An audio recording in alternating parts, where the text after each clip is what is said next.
Colby, you know what the most like not utilized portion of your home is? No, Mary, what's that? They say it's the dining room, but I really feel like it's the front lawn.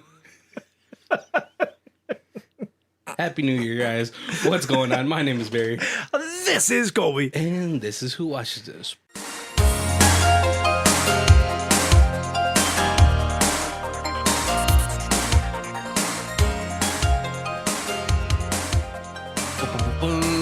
Theme music. People might actually get this from our opening quote. Like that. What's going on, guys? Happy New Year. Happy New Year 2013. And you know, with every New Year's, we have new beginnings. And that's what the theme of this month is. This is, I'm so, I feel bad. I was like, I really had like the final movie, like sort of picked out for this month's theme. Right. But I was like, oh, I don't know what the other three movies that we should lead up to it goes to. And I was like, oh, now let me search, let me look for new beginning type of movies. Like a lot of them is like, it's that one Diane Lane movie from 2002. It's like the Under the Tuscan Sun. Oh, okay, uh-huh. You would have seen. See, she wasn't getting, like, she was in Italy at that time. Right. The movie I first saw Diane Lane in, an Italian was in her.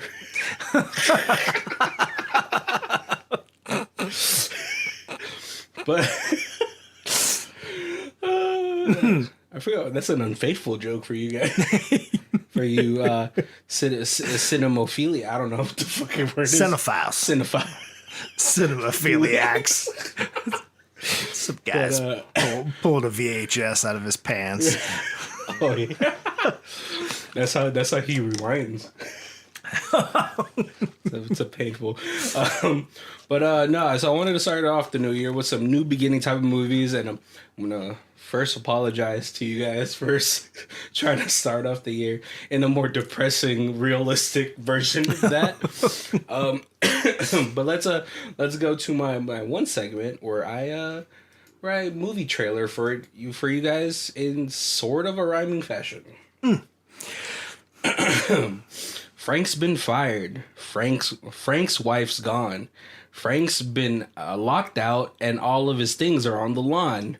Frank has a problem, just like his dad, at the bottom of a bottle when he gets mad. But will Frank find hope in those who group around him, or will the truth really just be the end of him? This is 2010's Everything Must Go. I felt like an indie songwriter with that one. Frank's been going, Frank's gone mad. Yep. But yeah, today we're talking about 2010's movie, Everything Must Go, starring Will Ferrell, what's his name, Michael Pena, the dude from Always Sunny in Philadelphia, who just really plays a dick super well. What's his name? Jesus. Is it this? Wait, am I thinking about the same person? That has to be him, right? Yeah. Oh, what a douchey IMDb photo. Oh, it is. I didn't even recognize him either. On the IMDb photo, he kind of looks like that southern guy from Sweet Home Alabama. Douchebag. And the neighbor is Rebecca Hall. I was gonna say the guy neighbor. He's the one who is looking for his stapler in Office Space. He also made off super rich, and maybe this is a continuation of that movie. Oh, he's come back from vacation. He set up the business with the $100,000 that he got. Yep. We also have Rebecca Hall and Christopher Jordan Wallace. Wait, is that Biggie's son? Hold on, I'm sorry. I have to figure this out. That's the actor. That's the actor, but his last name is also Wallace, and I don't know if okay. I don't know. It would have said that he was Biggie's son. Right.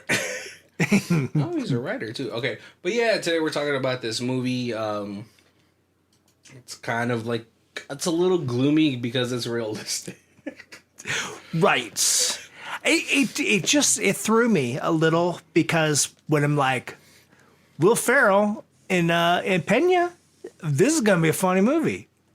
I like at least Like, because I knew what Stranger Than Fiction was kind of like a dark comedy where it was, serious but funny. Yeah, and that was on the maybe board. Okay, that was what I walked into this movie expecting, and I was wrong. And it's funny enough that you say that because a lot of the low reviews on this movie are just people who had those expectations. I thought this was going to be super hilarious. I was really depressed and I was looking for a funny movie. And guess what? Wrong movie.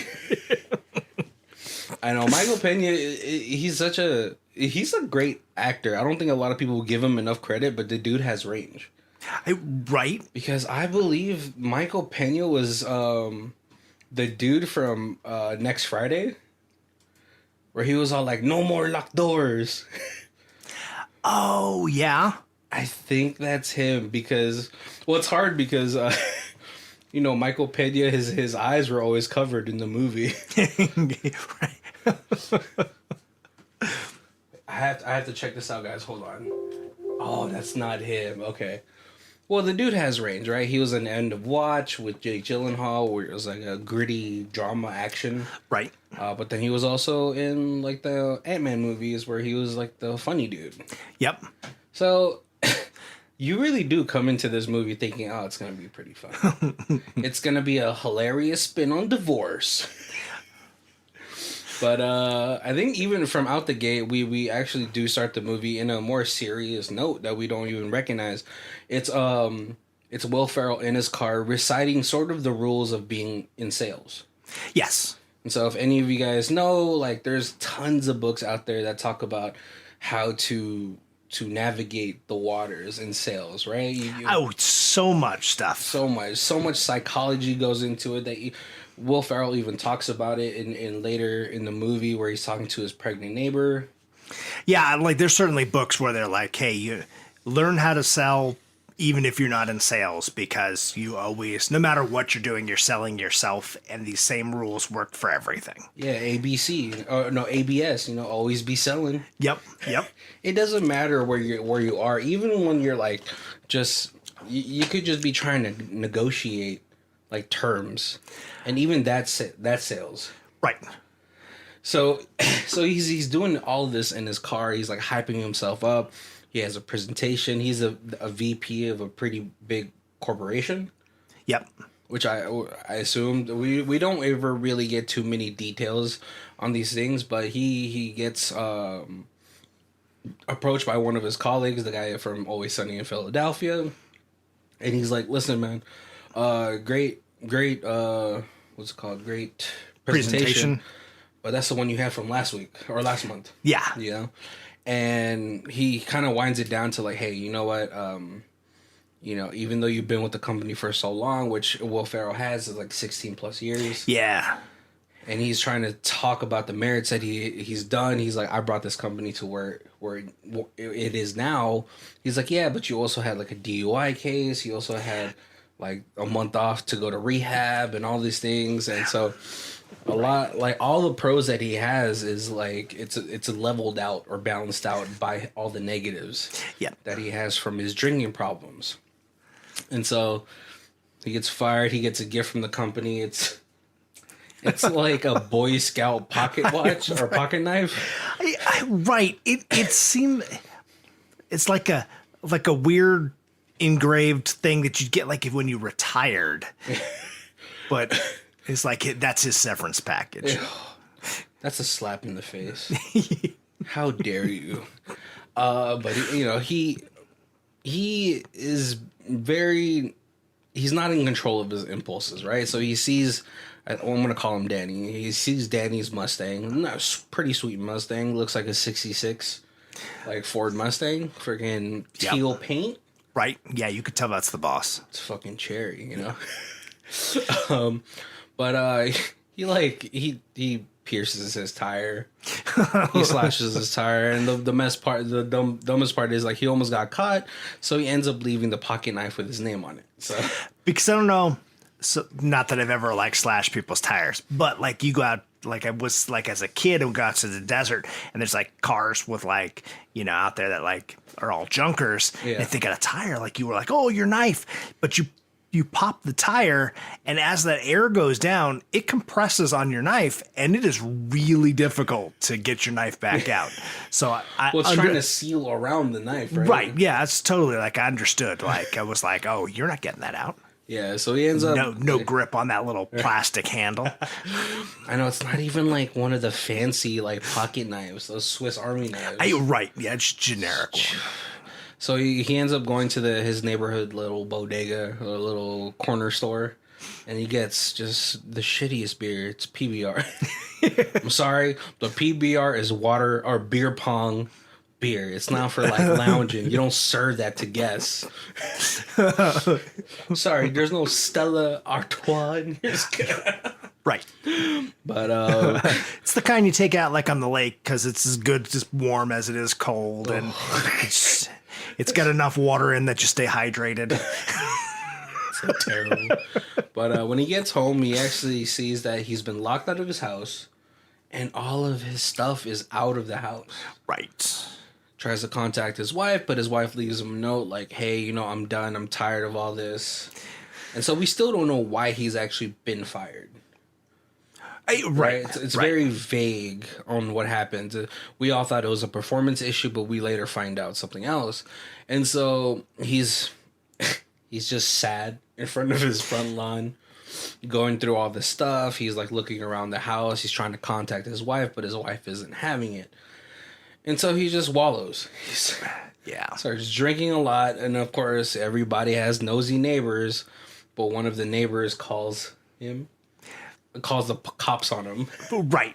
And they come out and they're just like, hey, you're loitering. Yeah. You can't be doing it. And he's like, what? It's my front yard? Yeah. I can't have a beer in my front yard? They're like, yeah, no open containers in public. Oh, Arizona. And it was like, wow, what douchey cops. Like, they're polite, but they're it's douchey. Yeah, and then he doesn't have his car anymore because his car got repoed by the company. Right, yeah, because he was driving the company car and... Well, he slashed the dude's tires. Right. And they were like, kind of like, yeah, you have the company car to the end of the week, but once you like slash your boss's tire, it's like, okay, go get the car. Yeah. Yeah. If he's going to do that to my car, what's he going to do to the company car that we're letting him borrow? He's going to destroy it. Yeah. And like, he got beer with a kid's bike, which is Christopher Wallace's bike. Yep. Yeah, he's kind of like this, like, not sad case, but like his mom is like a live-in nurse. Yeah. Who basically like hospices people who are getting ready to pass. So he's just in this neighborhood. He doesn't know anybody, and his mom's taking care of this lady. And he's just kind of like out, just circling the block on his bike because there's nothing else to do. What I mean, it's 2010. What are you supposed to do as a kid? Right. It's kind of wild that like even 12 years ago, you were still kind of outside. The internet wasn't like as advanced as it is now with all the social media, the Twitches and all that stuff. And so he's just like, he borrows the kid's bike because he couldn't find his keys. And then when he comes back, that's when the kid finds his keys, but the car is gone. And the cops come and he's like, hey, can you call Detective Cruz? He'll fix all this right up, Right, because they're like, we need to see your ID, and he's like, it's in my car. He's like, where's their car? Oh, they repoed it. And so Detective Cruz is played by Michael Pena. We find out that it's Frank's sponsor. He's like, you should have called me when you had the urge to drink. And he was like, oh, I'm sorry, getting fired and finding out my wife left me and then locked me out of the house on the same day. Really makes it hard to be like, oh, I should call my sponsor. Kind of a dick, he should have tried to call, but this is kind of like his alcohol problem is kind of where this all really led to. Right. But what's it called? Frank or Detective Cruz tells him like, hey, listen, like you can't stay. It's like it's illegal to sleep on your front yard. I'll see what I can do about it. So he ends up getting him like a 5-day yard sale pass. Right, because that gives him permission to have all of his junk up on his yard without people complaining. Yeah. But he's like, listen, you gotta start selling stuff or else like we gotta sell it or move it. You got 5 days. Or now it's 3.5 days because you've already been here a day and a half. Yeah. But he actually ends up like kind of like befriending his next door neighbor, who's this pregnant lady, and she's like moving by herself, and you're just like as you're watching this movie, you're like, oh, where's her husband, or where's her partner? Right. We do find out that he is also a office person like Frank is. But, we don't know too much about him. But we do learn a lot about Rebecca Hall's character. She's a photographer on the side. She's a teacher, mainly. Right. But she wants to be a photographer, but she doesn't do it enough. And so she's a teacher and then a photographer on the side. The struggles of being an artiste. Right. Like we're podcasters, but we're actually office workers. Podcasting on the side. I know all these celebrities need to stop having podcasts. All right. Right. We have one medium.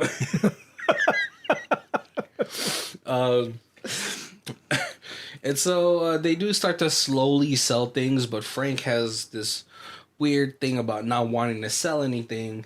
But he does hire Christopher Wallace. Hey, how much for you to help me sell all this stuff? Right, because he's got to at least put up signs so it looks legitimate.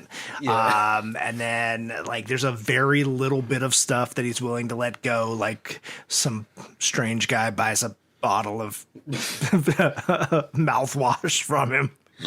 And he's like, 25 cents. He's like, I'll throw in the dental floss. If you make it 50 cents.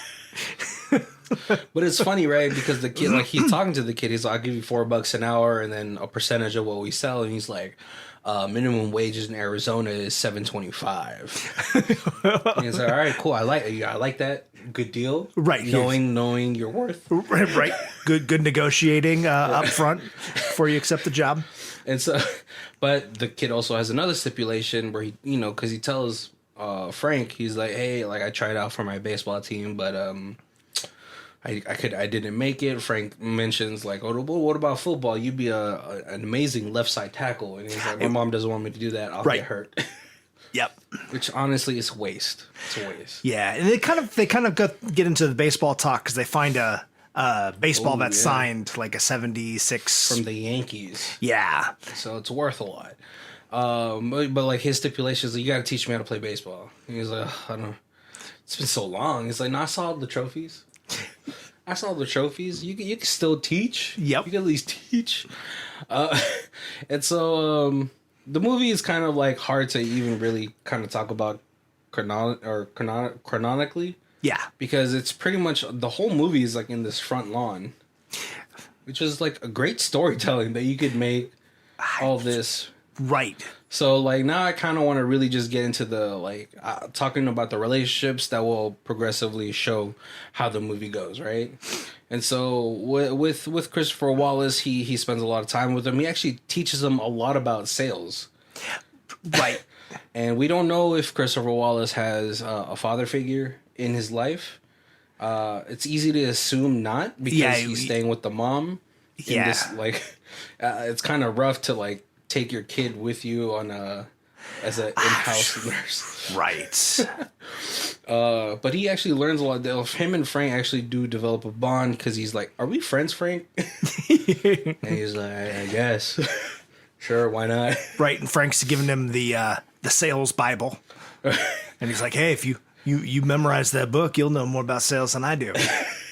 Which is like, hey, like it's a great thing to learn as a kid, how to sell. Right. Like, I wish, my mom was a single mom. She didn't have time to like, hey, you should do this, do that. I just played video games. Stupid. I played video games too early.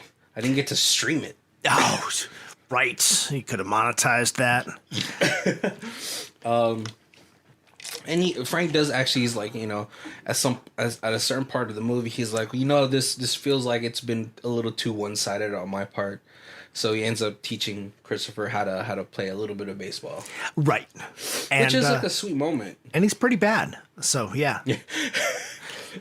I know. I'm pretty sure the whole time Frank is like, oh, what a waste of a left side. Because there's even a part where he's like, here, just throw this ball up and down and practice catching it by yourself. I got to go talk to this person over here for a second. and he's not good at catching the ball. But we also talk about like Frank's relationship with Rebecca Hall, his neighbor. Right. At first, Frank comes on a little creepy. You know, he's like, "Oh yeah, do you need help?"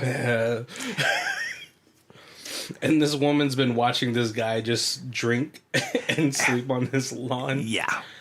But they do develop somewhat of a sweet, like a nice like little relationship of like friends. Yeah. Right, because yeah, he helps her carry a few things in from her car that puts up like the sign because she's pregnant. Yeah.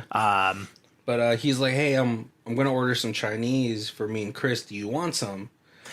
And she's like, "Oh no, like I'm okay." He's like, "Okay, well." Right, and she's like, no, I'm married. You know, my husband's gonna be here eventually, and he's like, "Oh no, I'm married too. My wife's in the house. I'm just Is that what he says? I don't remember him saying that. I just got just getting rid of some organizing some stuff." Yeah, it's the really sad. What do you call that word? Denial of the whole situation. Yeah. But he's like, "Can I use your phone?" Because his phone got cut off. Oh, by the way, his wife locked him out of all their joint accounts. Listen, I've never been married, so I wanted to ask you: is that a thing? Some of the stuff, like credit cards and stuff, but bank account, I'm like, I would think she could lock up, like ATM and stuff. But if he went into the bank, I don't see how he wouldn't be able to at least withdraw some money. Yeah. Yeah, that was wild, right? So he's really like not left with a lot. But he does end up having, what's it called? Like some Chinese food with her. Right. Yeah. Cause she comes over and she's like, "Hey, you're eating out of these boxes sitting on your front yard. So I brought over some plates and so that way you could, eat like a human." And he was like, "Oh, well, while you're here, why don't you have some?" Yeah. Even though he's all slobbing it out of the box, I'm not sure how. But they end up, sharing a little bit. She tells her about her life and why they're there, and well, he's like, he explains probably what the reason why he got fired for. He said, he is an alcoholic, right? But he's like, he had been sober for like 6-7 months. Yeah. He was on a business trip, and they were celebrating because they closed the deal, and one of the workers, Sharon, she's like, she brings a bottle of champagne, and he's like, "Well, what's one glass?" And if you've just one glass for the toast. Yeah, but if you ever known anybody with an addiction problem, one turns to 10. Yep. And so he says he wakes up and he doesn't know what happened if they slept together. Right. And so she finds the conversation a little uncomfortable, and she ends up leaving because it's a bombshell to drop on somebody. Right, especially somebody you're just becoming friends with. But it makes sense why his situation is what it is. Right, yeah, all of it, yeah, definitely explains more why the wife is gone and has thrown him out. So why he's Yeah. So I don't remember what happened during the time where he came home one day trying to get beer. He's like, remember he goes to the corner store and he's like, "It's just a 6-pack, man. Let me just get some credit on that." Oh, right. And he's like, "Come on, man. We don't do credit on alcohol." And so he goes home and he's like furiously looking for beer. Right. So she comes over and she's like, "Hey, I don't have any alcohol, but I can give you a Valium, and that'll at least relax you so you won't be like..." Yeah, because if you DTs. guys, because if you guys also know, like, if someone is sort of like trying to stop, and like obviously for Frank, drinking is sort of like a coping mechanism. Right. He's pretty much having an anxiety attack. Yeah. Yeah. And so they start talking a little bit more, and then the conversation gets like a little heated. Right. Do you remember how it like got into that part? Oh. Yeah, because he was saying, like, he was like, "I'm just outside with my stuff. Like, I'm just like you guys. We're all fucked up somehow." Right, and then she's like, how are you saying that about me? And he was like, "Well, what kind of shitty ass husband do you have that's going to let a pregnant woman move by herself across the country? Yeah. Because they're from New York. So right? And she's like, well, what is that supposed to mean? And then he really kind of starts to break it down. Yeah, right? He's like, and he really tries to compare their life to his. Well, yeah. Well, because so he's like, he breaks her down, right? He's like, let me guess, your husband, he works in the office, right? Yeah. Maybe he got to a higher status, VP, I don't know, like director, maybe. And then, he fumbled something. Right. And what would make somebody like you guys from New York come all the way to Arizona? He's being punished. Right. Yeah. You know? And, he lets you move across the country? Oh, what's taking him so long to get here? You're, 7 months pregnant? Yeah. And like, and you gave up everything from New York just to, do this and that. And it really, like, telling her all the things that she already knows but hasn't said out loud. Right. Because it's, when you're married, for better or for worse, like Frank said, but it's just like when you're married and you still want to have your own life. Right. Your own career, being a photographer. I mean, you can do it anywhere, but like, there's nowhere better than New York. You're going from the big city where, you could do gallery shows and you could do... And there's a plethora of like opportunities there where you can try to submit to magazines, try to, get onto shows to be a DP. There's not that many opportunities in Arizona. Unless you want to take pictures of like landscape. Grand Canyon, whatever, yeah. Yeah. Like, I'm all right. I've seen the Grand Canyon a bunch of times.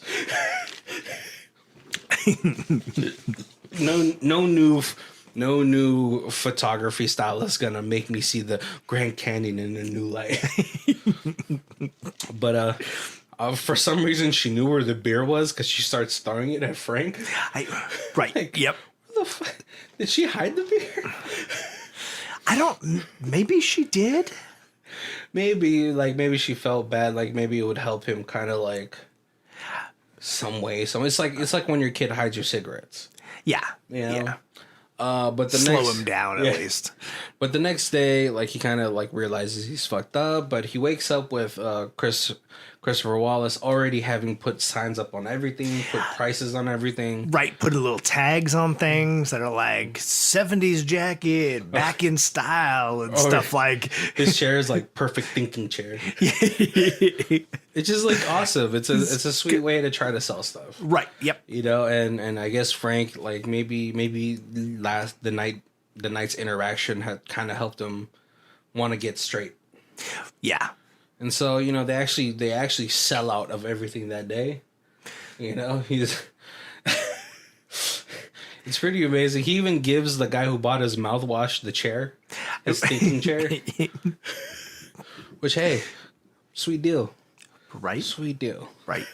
But he goes over to his next door neighbor and he's like, "Hey, listen, about last night, I'm super sorry." Like, and I don't know like what to say that's gonna make this right. And she mentions wanting to go back to New York. Because probably for her too, she also took his words in and is like, "Well, why am I sacrificing everything, this and that, right?" But he's like, "Listen, you can't go back to New York not having tried authentic Mexican food." Right. Yes, because New York got a lot of stuff, but it doesn't have real Mexican food. Oh my god! Like, you guys don't know this. I lived in New York, and I will tell you, like, listen, when people say like, "Oh yeah, Dominican, Puerto Rican, Mexican," it's not the same. It's just it's like when a vegan tries to tell you about cheese. It's not. And so when he like, it's so funny that when he talked about eating like authentic, you can't, you have to, because like, oh my god, like burritos, nachos, pozole, all that You can't. They don't have it in New York. For as many Michelin star restaurants New York has, it doesn't have good Mexican food. Like, it's so sad. And like me being a West Coast kid, I've always had like Mexican food has always been readily available. It doesn't matter where, but Right. it's always like obviously like there's like those fast food Mexican spots out here. Like it's not the greatest, but it's better than anything New York has that they call tacos and burritos. It's so sad. I got so sad living out there. But you know, they have the night out. And, you know, again, we learn a little bit more that, like, Will Ferrell has, like, an amazing, like, sales technique. Because then she's like, oh, I don't know what to paint the kid's room. And he's like, well, shoot it at me. What colors are you thinking? And he's like, yellow. He's like, no. Yellow causes anxiety. Yep. You know, and I'm like, wow, I never really thought about that. Like color, but I should know it because I have a degree in like art. But color theory, yeah, it is pretty important. They kind of settle on blue and green because they're very like relaxing colors. Right. You know, and they cheers to that. And then like he's feeling pretty good. You know, he's feeling like more centered than he has in this entire movie. Right. You know, maybe it's because like he's teaching like this young kid how to, you know, he's passing down some knowledge. Maybe he's like using his pregnant neighbor as a surrogate for his wife that like they never got to that stage of their marriage. Right. And in his life he never got to that stage. So maybe these are like surrogates for things that like have slipped away from him because of his alcoholism. Yeah. Right. But he's in the bathroom and he runs into his old boss. And we find out that Sharon got fired because she had accused two other people. And he's like, oh, maybe you could have got your job back if you didn't slash my tires. Right. And then when he says that, like it's all of a sudden a realization. It's not like, oh, Frank just slept with a coworker and that's bad. Yeah. But Sharon is now accusing other people and that she came from another company that she's trying to sue. So like she apparently must have said like, oh, Frank got drunk and forced himself on me. Yeah. And he's like, oh, it sucks, man. You could have sued for wrongful termination and stuff like that. Yeah. Which honestly, I still think he could. He was already fired when he slashed the tires. It was true, but yeah. Paperwork hasn't processed. But that's one of those things where like, yeah, okay, you could sue to get your job, and then we're going to counter sue, put you in jail for vandalism. But as he says that, he drops a bottle of beer or a glass of beer right in front of Frank. And you could just see the beads of sweat off of Frank's like forehead, but he doesn't drink it. Right. Yeah. And so what's it called? Rebecca Hall. He asked Rebecca Hall, like, hey, can you drop me off somewhere on the way home? And he gets dropped off in front of the police station. And he's like, can I speak to Detective Cruz? So you're like, oh, great. He's going to his sponsor to kind of work through this situation. Yeah. Right. And you know, Detective Cruz is super happy. He's like, oh, dude, I'm so glad to see you, Frank, you know. But a specific ringtone goes off of his phone, and it's the ringtone that's on the koi pond they have in the backyard. And he finds out that Detective Cruz has been sleeping with his wife. Right. And he's like, we always joked about this, you know, the 13th step, you get them clean and then you sleep with them. And I'm like, fuck. And Frank obviously is super angry and already has issues with impulse control. Tries to take a swing at Detective Cruz, which is already like an offense. Yeah. But Detective Cruz has to have some leeway with this guy because he did steal his wife. Right. But he's like, you're a piece of shit. You don't deserve her. And I was like, I don't think men should be sponsors ever, or at least have sponsor women. Or Right. And, you know, as they're driving home, he was like, you know what? I don't know why she said she still loved you. She wanted to give you another chance. I said she should leave you. And I was like, holy fuck. This is the guy that she tells you not to worry about. Yeah. And, like, the final blow is like, oh, she wants a divorce. and she wants the house. And I was over my dead body. That was me. He hands her the divorce papers, the keys to the house to like whatever, do whatever, and some spending money. And I was like, bro, $45K. What do you mean spending money? You better give me half of that. Right. And maybe that is a thing. Maybe we'll go back to the beginning. Maybe you can lock up accounts if you're like, hey, okay, we're gonna file for divorce. Here's the paperwork. Lock these accounts. That way somebody doesn't just drain the account. But I mean, like, I guess like neither of them really should be able to touch that account, right? Right. But I guess once you like, if you lock it with the state or whatever. Yeah. I guess she locked it. She just froze it for both of them. Right. But I was like, I was kind of mad when she was like, I want the house. I was like, he bled sweat and tears into that house for 16 years. You're not going to get that.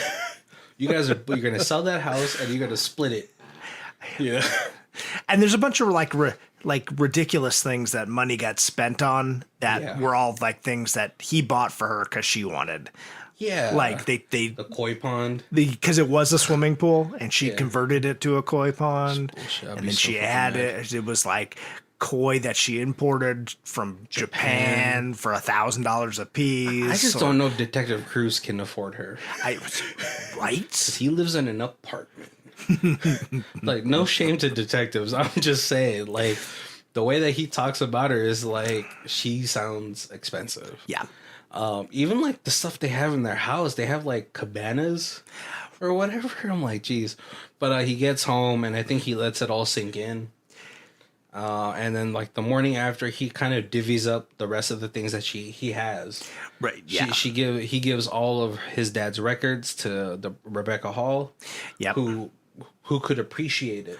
Yeah. Because he didn't like really listening to it because it's kind of like it reminded him of his alcoholic father. Right. Because they have a story about hey, he's a DJ and he used to. That's where all the records are from. Yeah, he gives his neighbor, the guy who was getting pegged, he gives him all of his classic Playboys, which is worth some money, apparently. I could see that, if comic books can be worth money, these vintage porns can. And he gives Christopher his 76 Yankees baseball, yep. I'm like, dude, I think you just gave that kid like his whole college tuition. I don't know how much baseballs signed by like a whole team from 76 would be worth, but I'm thinking a lot. Yeah, like if it's a World Series ball, that's it could be. I'm not thinking pay college tuition, but I don't know, man. There's some things that are kind of ridiculous. I'm like, that one for that. That is true. Yeah. Yeah, it depends on who's on the team, right? But if it's a World Series ball signed by like everybody, right? That gotta be worth at least college tuition, depending on which college. I don't know if it's state or Ivy League, or a university. We'll see. And what's it called? The Rebecca Hall. She comes over to like hug him, and the movie ends. Right, because she gives him. Because he had earlier given her a Polaroid camera. Yeah. And so she had taken a picture, and it's got the like his picture and then the fortune cookie from the Chinese. Yeah. And the movie ends. Before we get to our thoughts on the movie, let's go to our other section.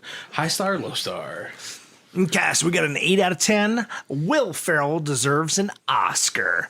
Okay, maybe not an Oscar, but definitely some kind of recognition for his performance he gave in this movie.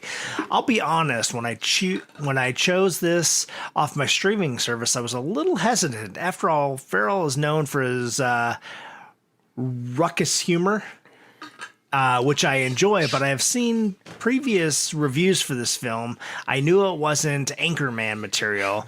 I was more than pleasantly surprised. Depth, great acting, most of all, by most, if not all the cast, impeccably well-placed music, and a story that most everyone can relate to. This is well worth the 90 minutes or so if you have it. Proving once again that comedians can and do provide some of the most incredible dramatic performances on film, i.e. Robin Williams in Good Will Hunting. All right, and then we have a 1 out of 10. This movie was depressing. When critics call this movie a comedy, they're being more than generous. They're flat out lying. The movie is terrible. My aunt and I rented this expecting a comedy, but it was far from it. Even the previews give you a different feel. I assumed it would be a guy trying to get back on his feet in the hilarious, awkward way Will Ferrell does things, but he mostly sat around and got wasted. Sorry, this is the truth right there. Also, the whole movie's depressing, and you expect it to get better somewhat near the end. Nope, it just continually got worse and worse until they decided to roll credits. In my opinion, movies are supposed to take you away from reality, not show you the very worst side of it. Anyways, I don't suggest watching this movie. And see, I think that's one of those reviews that kind of like had a different expectation of this film. Right. Which is why they didn't enjoy it. Yeah. But when you kind of know it's not going to be that type of film, it's a pretty good film. Right. It's a deep film, and it's got lots of feels in it, and it's it's got a message. Yeah, definitely. And it's got some fantastic acting. Like they said, like everybody in this gives like an performance. Amazing performance. Yeah. Yeah, this is funny. It's like I think like my third time watching this film, but I remember my second run through at the beginning when you first meet Michael Pena as his sponsor. Frank goes, "You're a great sponsor," and he's like, "No, I'm not." And you're like, "Why did he say that?" Right? You're just like maybe because he wasn't there when he was drinking, but then later on, you find out he's sleeping with his wife. And you're like, wow, yeah. Can't you get like kicked out of like programs doing stuff like that? I would think so, unless, you know what? I didn't even really think about it this way. I just assumed that he was, but maybe he wasn't her sponsor. Yeah. He was just in the same program. Because, and in contact with her a lot because Will Ferrell was. Yeah.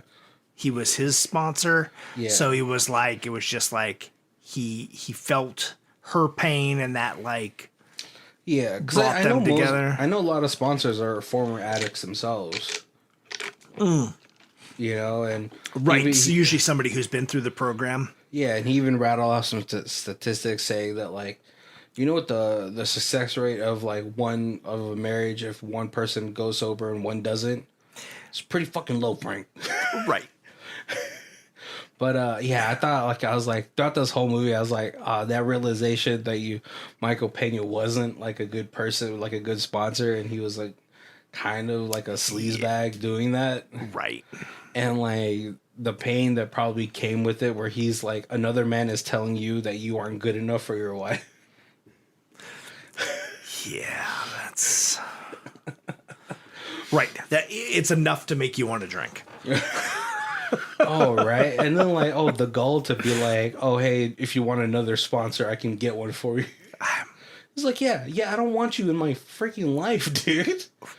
Yep. Because, the only silver lining, I guess, in that whole situation is that they don't have a child together. Mm-hmm. So they can kind of like after, splitting all the assets and all this stuff, which I mean, I don't know if she works. Doesn't sound like she does. Right. They really give you zero info on her. Yeah. But I was just like, like he has like pretty much, he's starting from the ground up now. But, right. With his skills and maybe like him wanting to turn his life around, I'm hoping that he like, we don't get to see what happens afterwards. Yeah. Unfortunately. But I'm hoping that he kind of picks it back up. Right. Yeah. And you definitely get the feeling that if he got his drinking under control, then the rest of his life would that was the problem. Yeah. That was the problem with work. That was the problem with his marriage. The marriage. That was the problem with the even the one fight he has with the neighbors. Yeah. Because he's drinking. Well, no, I think that was like because he was coming down. Right, You know, but still, there was it was the root cause of it, right? Yeah. Uh, even with the kid, where like after they sold pretty much everything, he hands him like a big old wad of cash. Yep. And he's like, "That's too much." He was like, I was skimming off the top to buy some beer." Which, like, yeah, so like you're hoping he does get to turn around, because like even after like the realization of that his wife was sleeping with his sponsor and all this stuff, he doesn't take the money that he got from the garage sale or the yard sale. He doesn't go and buy beer with it. Right. And thankfully. But yeah, that's what I thought about the whole situation. I was like, I know this doesn't really sound like a new beginning, but like towards like the third half, like the last third of the movie or the quarter of the movie, it's sort of like getting to the place where he wants to start a new life. Right. And it's like I thought about, like, in times in my life when, you know, something happened, a divorce or whatever, and you just you leave what you've got and you get rid of the junk, like, cuz you're like, I'm moving on with my life. I don't need to take all this baggage with me. And so it's like that, like him selling all his stuff and moving with a fresh, clean start. Like, I felt like how powerful that was in here, because I knew that, like, I've done that same thing. You know, it was like when I like move and it's like, you know, hey, I got all this stuff, but if I just get rid of it and I can just move on and then start again, because all that stuff is just memories. You know, it's all junk. It's all stuff in boxes that I'm never gonna, you know, I got my clothes and I got my car, and those are the things that, like, I need. Yeah, those are your, like, necessities. Right. And then my new life is gonna start with the new stuff I get. Yeah, exactly. You know, like, you know, there's places in Vegas I don't really like driving by because there's like memories in them. It's like, oh, if I could just burn you down. But yeah, I know, like, for the guy who reviewed with the low star, I understand where he's coming from. It is like pretty depressing, but like when you get towards the end of the movie, it actually has like this glimmer of hope. Right. Yeah. You know, that, like, you know, I saw one person say, like, the things that you own end up owning you. And that's what it felt like, that he didn't want to let go of all this stuff. Right. You know, but yeah, like releasing yourself of like those like material burdens. And even like it gave you the impression like his wife was like mentally like a possession, and that like by letting that go, that's like he can then move on. Yeah, to something better, you know, like it really just gives you this weird sense of hope that things can only go up from there. Right. I was like, in my mind, Frank, you know, maybe he got another sales job. You know, I don't think he enjoys it. Like, not a lot of people enjoy what they actually do for work.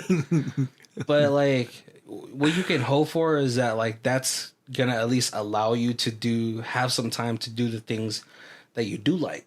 Right. And so, and it definitely gave the impression that he was good at it. Yeah. Oh, yeah. He was. He's like, rule number 18. You know, always give him a little something to lessen the blow. And so, like, in my mind, I'm hoping that, you know, maybe he got another job that he can kind of enjoy. He already has the skills for it. It's gonna be easier for him to kind of acclimate to another sales job. Right. But I hope that, like, hey, maybe he joins a ball club. You know, like maybe he wants to coach like a minor league team that maybe he can have time for, or kind of like immerse himself. Because if you guys ever played a sport, especially a sport you won like championships in or like awards in, right, you somehow kind of still want to do that. Yeah.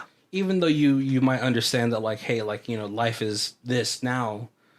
You should give yourself like what's it called, like a what do you call that, like you know, like what drinking is to him, like a thing, fuck.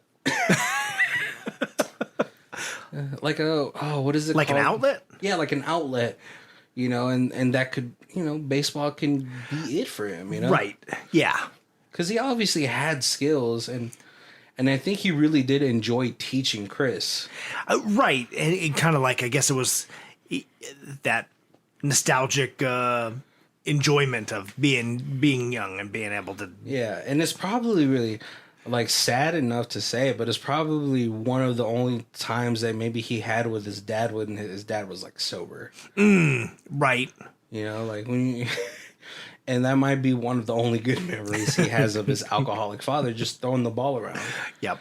But yeah, that was like probably one of the sweeter moments in the movie where they're just playing baseball together. He's like teaching them grounders and all that stuff. Right. Yeah.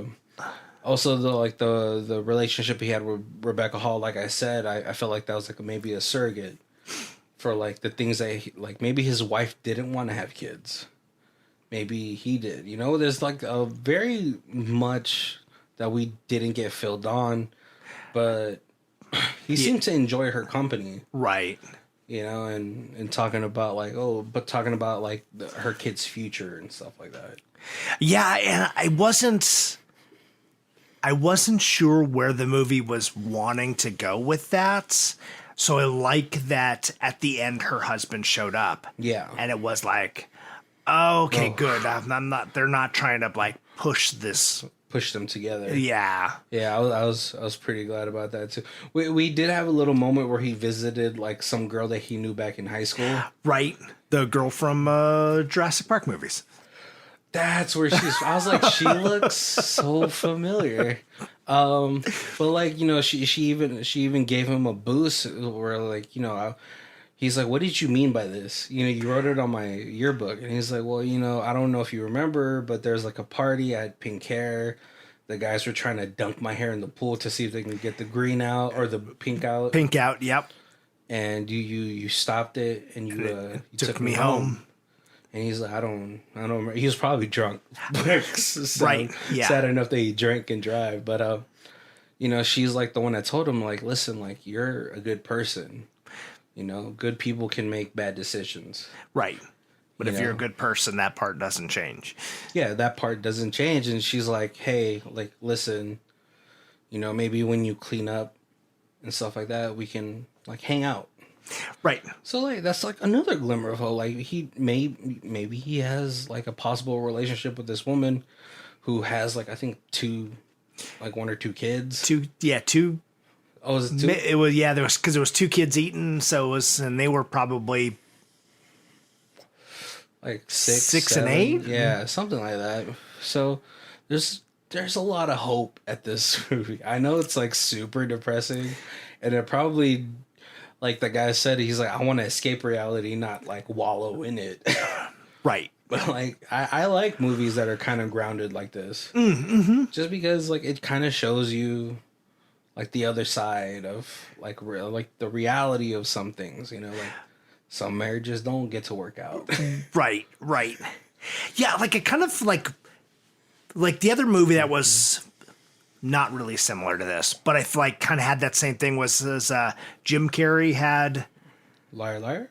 No, but he had a really serious movie. It was like A Night at the Majestic or something yeah. And like that was another one of those ones where it was like I went in expecting it to be Jim Carrey funny, and then it was like a very serious movie, and when I left I was disappointed, but then like a day later I was like, I really enjoyed that movie because now I'm over that.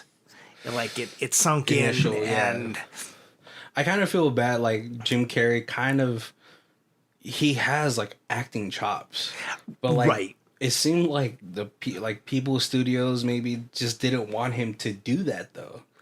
Because I've seen like The Majestic as well. Even Truman Show. Truman Show isn't really funny. Right. And that was kind of his departure from the slapstick. Yeah. The Dumb and Dumber stuff. Yeah, into more serious acting. And I feel like maybe he did it a little too early that people couldn't like accept it. Right. But now it's now it's like normal to see like like people who are usually doing comedy do more dramatic roles and absolutely crushing it. Right. I almost feel like if you're a good comedian, you could transition into drama better than if you were drama converting into comedy. Yeah. Unless it's like an ironic comedy, like it's funny because I didn't expect that from you, not because it was actually funny. It's like Jordan Peele, like I remember him saying it in an interview. He's like, they're asking him, well, you're a comedy writer, like how did you transition so well into horror? And he's like, well, like the aspects are still the same. You're trying to elicit an emotion. It's just in this one, I'm not trying to make you laugh. I'm trying to make you scared. Right. And so, and like, we already know that a lot of comedians are like severely depressed.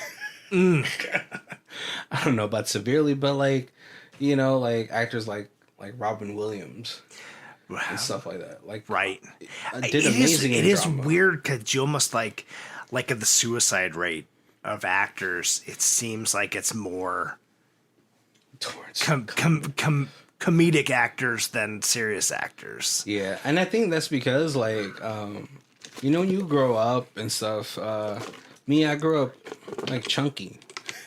I grew up as a chubby boy, and you kind of use like, it's like there's something in you that's like, well, if I can make them laugh, they'll laugh with me rather than laugh at me. Right. And so I think that's what a lot of comedians kind of go through. No, I can understand that. I was also chubby kid. Did the same thing. Yeah. But Colby was also a high school swimmer, so you got to have a level of confidence to wear that Speedo.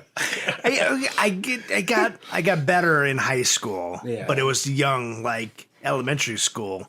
It was certainly like that. It was like, hey, if I can make the jokes about myself before they can make them, then that it takes their power away. You know, it doesn't hurt when they make those jokes because I already made them. Yeah.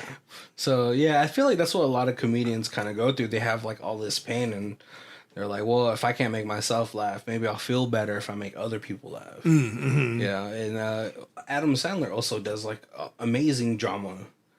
And and people don't give him enough credit for those roles. Like, they're like, just make me laugh, funny man. But like movies like Punch Drunk Love, and Uncut Gems, are amazing. Like, I always call even like The Cobbler. I don't know if you've seen that movie. Yeah. And I mean, it's got some funny part. That'd be like Truman Show, where it's got some funny parts, but it's really a pretty serious drama. Yeah. Or Spanglish. I never saw that one. That one was pretty good. It kind of reminded me of my mom, though. Because my mom, she was when I was growing up, my mom was also like a live-in maid for like this super rich Hollywood people. Like, I remember she would come back home Saturday, Sunday, and she would tell me like, "Oh yeah, they have an indoor theater." Now, mind you, this is like in the 90s. I was like, "Oh my god, that house must be majestic." I always wish that, like, they're like, "Oh, you have a son, right? Oh yeah, bring your son." That would just depress me though. I'd be like, "Look at all this cool stuff." It's always, the grass is always greener, right, guys? All right. If this is the first time you guys joining us, thank you guys for joining us. Make sure to check out our other months. We have things like Nicolas Cage month, Van Damme month, very early, demonic possessed toys, and a lot of different theme months. But the way that we do our reviews is in 4 different sections. We have streaming it, DVD it, Blu-ray it, and the Ultimate Box Collection. Colby, where you at? This was my first run through this movie, and I only got to watch it once this week. I definitely want to watch it again. I don't know. Blu-ray might be. I might want to see what kind of behind the scenes, extra footage, what kind of like deleted scenes. Yeah, I'm on the fence, right? Like, it's a 90-minute movie, which is pretty short by today's standard now. Right. But I think this is like one of those movies that's great to watch like once in a while. Right. Like, I'm not putting this on any yearly rotation. Because like I said, 75% of this movie is wildly depressing. But I could see people having this as like oh man, I'm having a really shitty day. Let me watch this movie. So that guy's life is way shittier. But it picks up for him at the end, so maybe he could pick up for me. Exactly. Yeah, I'm definitely on the fence as well for this one. Blu-ray might not have enough to warrant the extra money, but I enjoy it enough to get it there. But I'm pretty solid on the DVD section. Right. And if there's a Will Ferrell box set of just Will Ferrell movies and this is in there. Yeah. I feel like there wouldn't be, only probably because he does enough things with different studios. Yeah. That you'd be like, this is the Universal box set. This is the MCU, whatever, MGM box set. This is the WB. Yeah. Yeah, I wouldn't have been able to take this movie seriously if John C. Reilly was his sponsor. All right, guys. Well, thank you guys for joining us. Make sure to check out the rest of this month. It's going to be new beginnings. So what a way to start your new year. Right. And if you missed it, just flop back a couple episodes and you can get all of our Christmas movies. And we did WWE movies the month before that. But make sure to check out our links down below. We have a whole bunch of links down there. We have Amazon affiliate links, so maybe me and Colby can one day go Canadian tuxedo style at the Texas Roadhouse. We also have our we also have our YouTube link there where you could watch us talk about more recent things. And of course, we got our social medias, our Facebook and Twitter and Instagram and stuff down there as well. And that way you can like and share our stuff with all your friends. You can send us suggestions on what kind of movies you want to see us review. Yeah, especially if Twitter's still alive. Oh, it's gonna take a dip, and it's gonna come back strong. It's gonna be the number one social in the future. Nah, I think TikTok has that for now. All right, guys. Well, thank you guys for joining us. My name is Barry. This is Colby. And this is Who Watches This. If you guys want to check out who does the theme music, it is Lee Rosevere. It's called Arcade Montage. It's on her album Music for Podcast 3, and her Bandcamp is down below. Thank you.